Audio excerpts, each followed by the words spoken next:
கண்மணி, அன்போட காதலன் நான் நான் எழுதும் கடிதம் இருக்கட்டும், படி.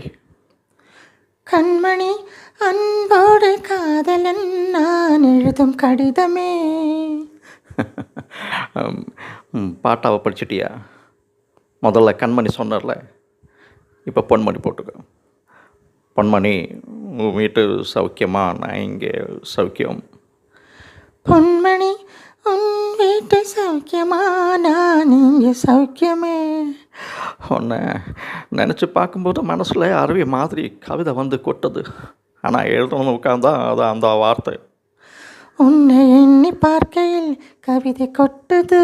அதான் அது எழுத நினைக்கையில் வார்த்தை முட்டுது. அதே தான் கவிதை. கவிதை படி.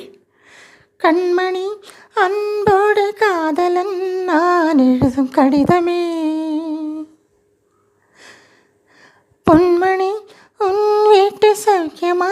நான் இங்கே சௌக்கியமே. எனக்கு உண்டான காயெல்லாம் தன்னால் ஆறிடும். அது என்னமோ தெரியல, என்ன மாயமோ தெரியல, எனக்கு ஒன்றும் ஆகிறதில்ல. நடுவில் மானே தேனே பொன்மானே போட்டுக்குங்க.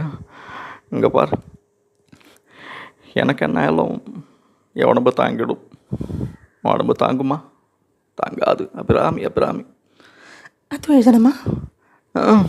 அது என் காதல். என் காதல் என்னன்னு சொல்லாமல் எங்கே அழுகிறது. ஆனால் நான் அழுது சோகத்தை தாக்கிடுமோன்னு நினைக்கும் போது வர அழ கூட நின்றுடுது.